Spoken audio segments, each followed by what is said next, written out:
본인 혹시 김성호라고 나이 40대 전라도 광주 출신으로 확인되는데 김성호라는 사람에 대해서 아시는 내용이 있어요? 아니, 없어요. 이번에 김성호 주범으로 한 금융범죄 사기단을 건거를 한 상태고요. 네. 건강 과정에서 대량의 대포통장, 신용카드 무이품을 압수했는데 지금 통화하시는 하나는 발견이 됐어요. 네, 본인께서는 그러시면 실제로 이 우리은행하고 하나은행 금융권 거래를 하고 계시니까. 아니, 현재는 사용하지 않고 있어요. 네, 그러시면 이 두 군데 제외하고 우리은행하고 또 거래하시는 금융권이 있으십니까? 아니요, 본인만 사용하고 있어요.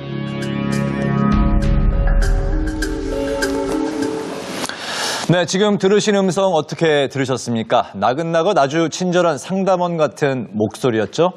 그런데 이 음성의 실체는 최대 2천만 원의 신고 포상금이 걸려있는 실제 보이스피싱범의 목소리였습니다. 네, 들으신 것처럼 무작위로 전화를 걸던 때와는 다르게 요즘은 신상과 이름 모두 알고 있다는 게 전과는 좀 달라진 범행 수법인데요.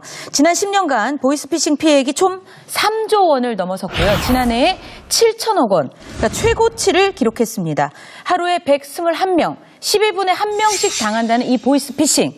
지금 혹시 당신의 전화기에 전화음이 울리고 있지는 않은지요? 그리고 당신을 유혹하는 그 나긋한 목소리와 지금 전화 통화를 하고 계시지는 않습니까? 어느 날 갑자기 걸려온 한 통의 전화. 여보세요. 저는 서울중앙지방검찰청이고요. 신인철 수사관입니다. 금융사기단을 검거하셨는데 신당에서 본인 명의로 된 전화하고 정권 두 계좌가 있어서 어딘가 들었습니다. 지난해 발생한 보이스피싱 범죄 총 4만 4천여 건. 피해액은 역대 최고치인 7천억 원을 기록했다는데요. 하루 121명, 12분마다 한 명씩 피해자가 발생하는 심각한 범죄, 보이스피싱. 아차 하는 순간 당신의 재산 그리고 일상까지 위협받을 수 있습니다. 오늘 이 시간 서울동부지방검찰청 조종민 검사, 3천만 원 보이스피싱 피해 막은 은행원 임다연, 그리고 가수 신인성과 함께 날로 교묘하게 진화하는 신종 보이스피싱. 다양한 실제 사례를 통해 확실한 예방법과 대처 방법을 알아봅니다.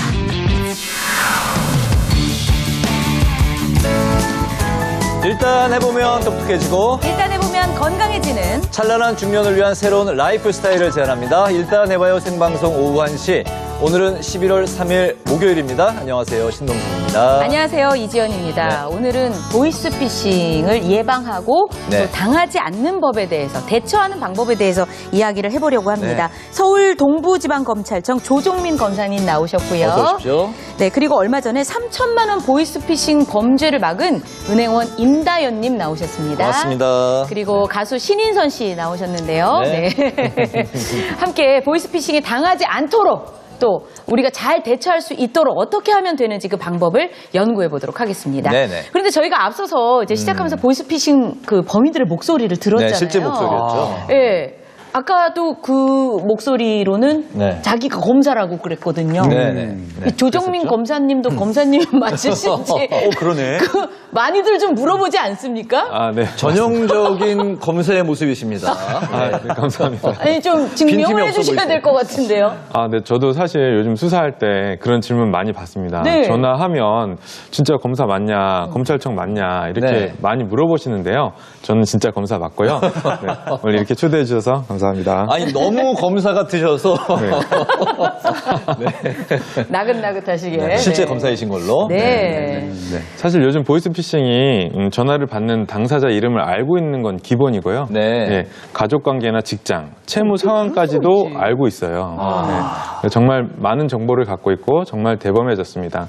그래서 한 발 더 나가서 기관 사칭 범행뿐만 아니라 가족을 사칭하고 지인을 사칭하면서 범행을 저지르고 있는데 이럴 때 꼭 꼭 알아둬야 하는 것, 범죄를 당하지 않기 위해선 어떻게 해야 되는지 오늘 알려드리겠습니다. 네. 네, 정말 너무 나에 대해서 많이 알고 있어서 네. 섬뜩하기까지 한 이 보이스 피싱을 한번 저희가 극복해 보도록 하겠습니다. 네. 근데 뭐 여러 가지를 알아보기 전에 이게 지피지기면은 100점 무패라고 최근 그 보이스 피싱이 이제 일단은 사칭을 하는 거잖아요. 네. 전화를 통해서 내가 누구다라고 사칭을 하는데 그 유형이 일단은 1위가 검사를 사칭하는 거라고 합니다. 또 검사. 내가 검사다. 예. 네, 저 실제 검사 사칭하는 그 케이스 저희가 음성을 준비를 해봤거든요. 일단 먼저 한번 자세히 들어보시죠. 네. 뭘 무서워합니까? 본인 마음 아니까. 아, 네. 그냥 이제 다 끝났으니까. 아유, 본인 힘든 거 아는데. 본 검사도 힘들거든요. 검사래. 그러니까 같이 힘든 마당에. 좀만 힘냅시다. 혹시 네, 파이팅 합시다. 걱정돼요. 제가 이거.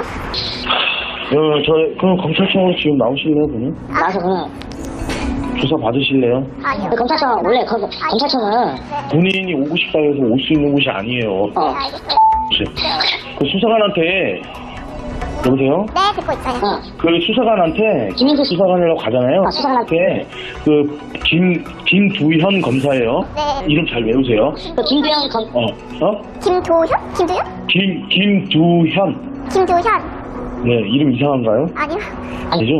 김두현 검사 그 핸드폰 번호 본 검사가 알려줘도 된다고 했으니까 그 핸드폰 번호 알려주세요 하세요. 그 다음에 그 서류랑 받아서 거기다 빨간색에 성함하고 쓰시고 자 5만원권 7천 그리고 3천 이렇게 쓰시면 돼요.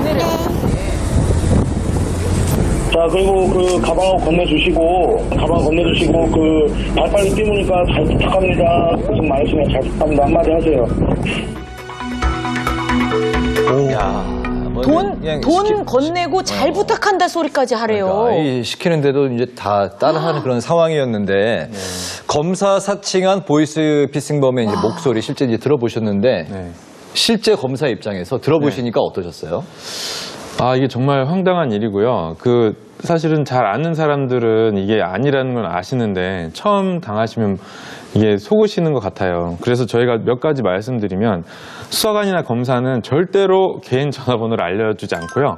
네. 010 번호로 전화도 하지 않습니다. 제 번호도 소중하거든요. 네. 그거를 이제 피해자나 피의자에게 알려주는 것은 이제 말이 안 되고요. 그다음 수사기관에서 수사에 협조해라. 어디로 이동해라, 돈을 받아서 어디로 전달해라 이런 말들도 하지 않고 개인정보를 요구하지도 않고 금전을 요구하지도 않습니다. 예. 그다음 보이스피싱의 가장 중요한 건 전화를 끊지 말라고 하는데요. 전화를 끊으셔도 됩니다. 전화를 끊으셔도 불이익이 없고요. 네. 오히려 전화를 보이스피싱 의심을 하시면 그럼 전화 끊으시고 유선번호로 다시 확인 전화하시라고 저희가 유도하는 편이기 때문에 전화를 끊지 말라고 하면 이거 이상하다. 나를 자꾸 압박하면 이거 이상하다. 이렇게 생각해 주셨으면 좋겠습니다. 지금 엄청 정말, 압박하고요. 예. 심지어 힘내시라고 화이팅 하자고 그러면 진짜 말도 안 되는. 네, 검사님들이 이렇게 본 검사는 어떻습니다. 그러니까요. 힘드니 나도 힘드니 힘냅시다. 이런 얘기는 안 하겠죠. 파이팅! 이런 거는 절대 안 합니다. 안 하겠죠. 근데 이제 또 검사 입장에서도 자신의 개인 휴대전화로 이런 전화를 할 것 같지도 않은데 절대 안 하고. 근데 예상치 못한 시간에 저런 전화가 딱 와서 검사라고 하면 놀래죠. 굉장히 놀랄 것 같아요. 황당하고. 이 보이스피싱 범죄 중에 왜 유독 이게 검사 사칭 범죄가 이렇게 많은 건가요? 저도 억울하긴 한데 일단 대다수 국민들은 이제 검사와 마주할 일이 없고 조사를 받아본 적도 없으신데 어느 날 갑자기 전화가 걸려와서 검사라고 하면 이제 겁이 나겠죠. 집중도 안 되고 그러면서 잘못하면 구속될 수 있는데 협조하면 선처해주겠다, 협조해라라고 하면서 그럼 내가 잘 따라가야 되는 건가 이런 생각을 하는 사이에 정신없이 만들고 또 모든 것을 이렇게 뺏어가는 그런 과정이 진행되는 겁니다. 네.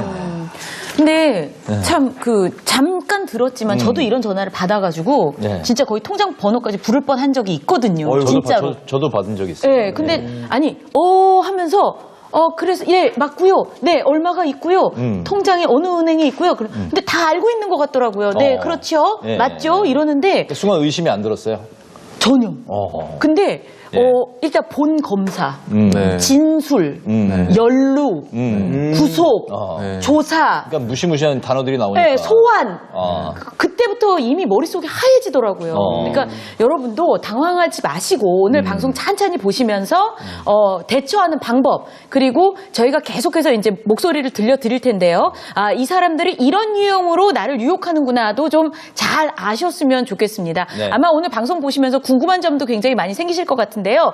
보이스피싱 당할 뻔한 사례라던가 여러 사례가 있으시다면 그것도 메시지 보내주시고요. 네. 또 질문도 저희에게 보내주시면 저희가 몇 가지 선별해서 방송을 통해서 답변 드리고 네. 또 여러 사례들을 공유하도록 하겠습니다. 참여 방법 알려드리도록 하겠습니다. 카카오톡 상단에 있는 돋보기 누르시고요. 일단 해봐요를 검색하시고 친구 추가를 하시면 됩니다. 그리고 메시지 보내주시면 되고요. 궁금한 것 그리고 여러 가지 사례들 알고 계신 이야기들 많이 보내주시면 좋겠습니다. 네, 동시에 그 유튜브 채널도 열려 있거든요. 실시간으로 방송을 보시면서 의견이나 궁금증 남겨주시면 저희가 방송 중간에 참고를 하고 또 전문가 의견을 함께 여러분과 공유를 하겠습니다.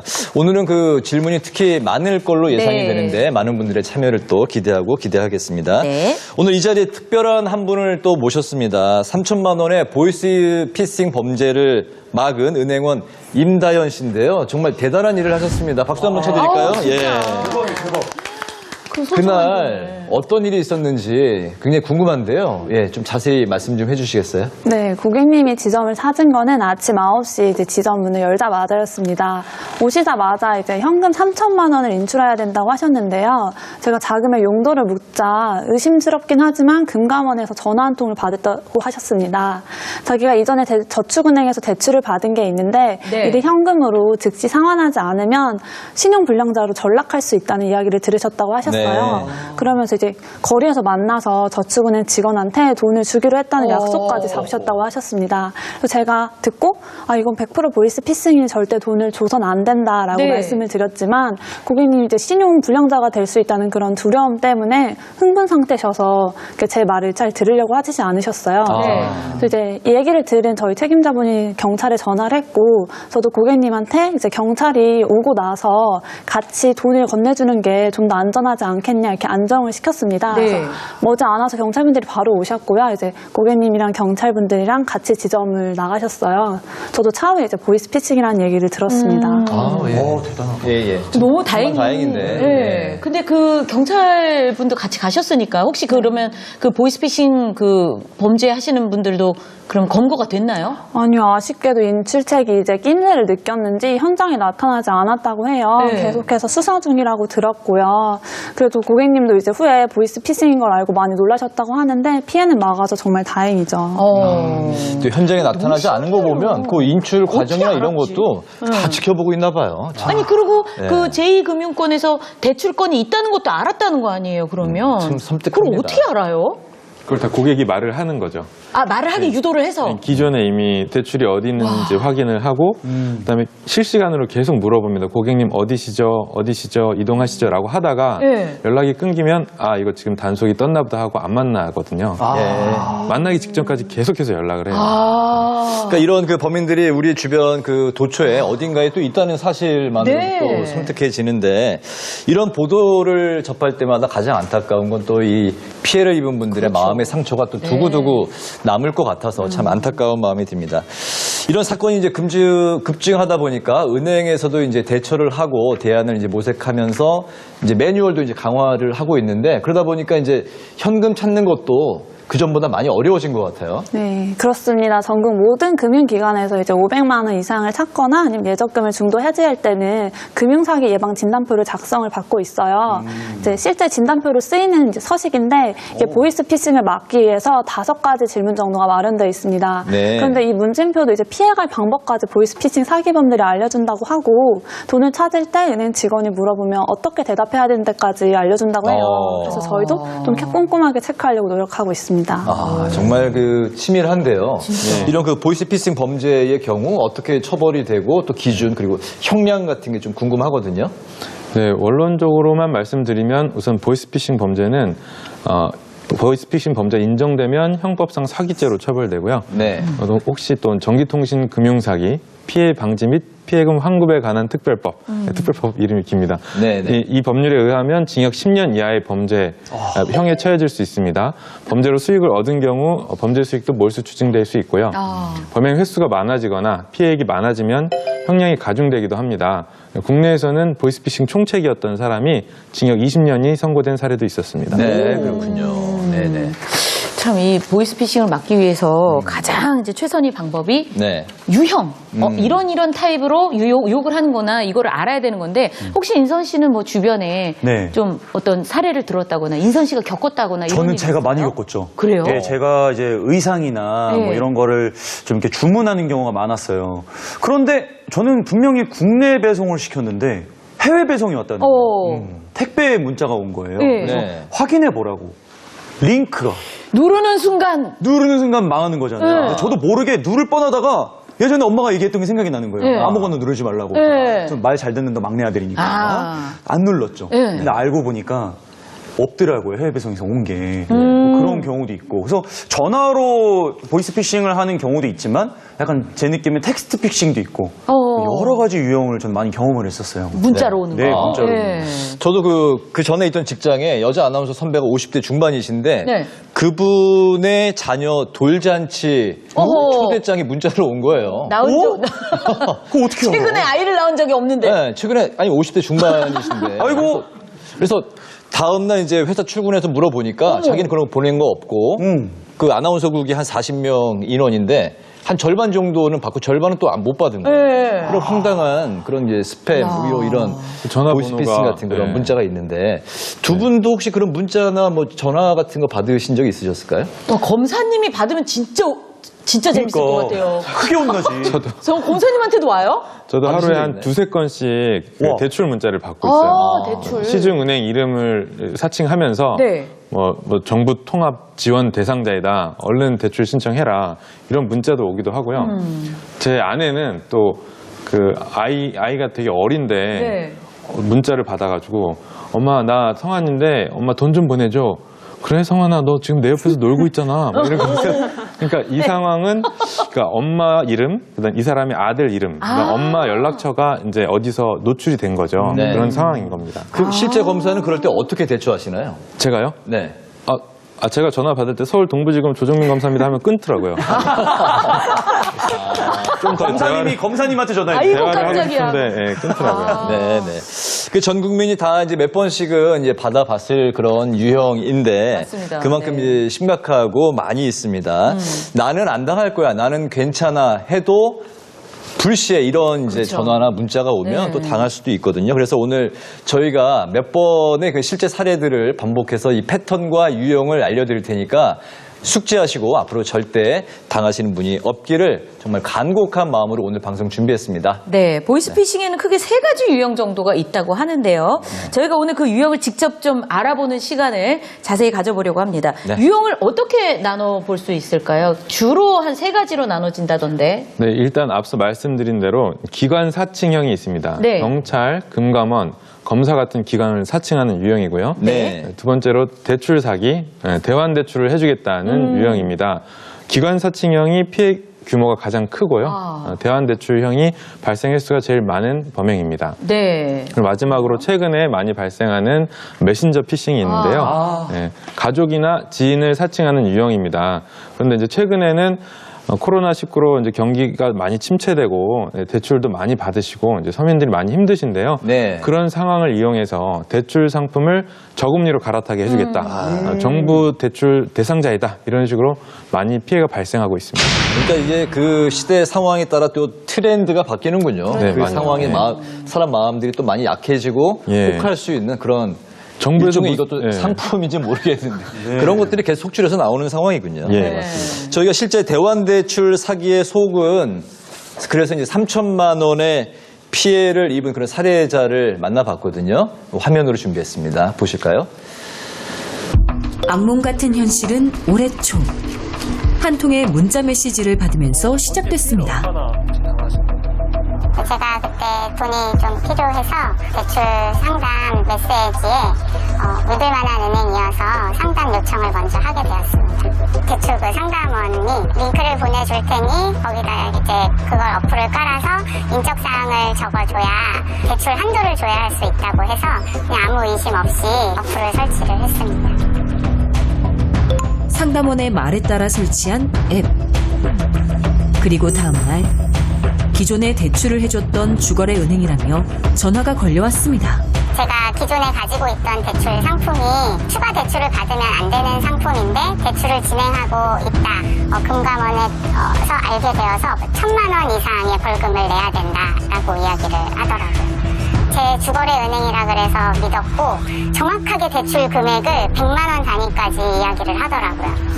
돈이 필요해서 대출을 원했던 거 아니냐, 방법을 알려주겠다라고 해서 제가 물어봤더니 기존에 받았던 대출 금액 일부를 상환을 하면 벌금도 내지 않고 대출 진행이 가능하다. 얼마를 갚으면 되냐라고 했더니 기존에 가지고 있던 대출 금액의 몇 퍼센트 뭐 이렇게 막 계산을 하더니 한 3천만 원 정도를 변제해야 된다라고 이야기를 했어요. 3천만 원을 현금으로 찾아갖고 왔어요. 시장 바구니 봉투에 담아가지고 집 앞에서 바로 만나서 건네주게 되었습니다. 계좌를 사용하지 않는 대면 편취 수법으로 김 씨의 3천만 원을 가로챈 보이스피싱 사기범들. 영수증을 발급해주는 뻔뻔함까지 보였다는데요. 그 사람이 가는 뒷모습을 보면서도 의심이 됐어요. 그럼 카드 뒤편에 보면 대표번호 적혀 있잖아요. 이제 그 대표번호로 전화를 했어요. 어느 지점 무슨 팀장님이랑 상환을 진행하고 계시네요. 네, 맞습니다. 라고 이야기를 하더라고요. 어플이 제 전화기를 해킹을 한 것 같아요. 제가 뭐 은행의 대표번호로 전화를 하든 금감원에 전화를 하든 다 그 사람들이 받는 구조였던 것 같더라고요. 나중에 알아보니까. 네. 와. 아니 요즘같이 어려운 때에 뭐 저리로 돈을 대출받을 수 있다 그러면은 누구라도 네, 마음이 이거 좀 약해지고. 알아보고 싶지 않은 사람이 어디 있겠어요.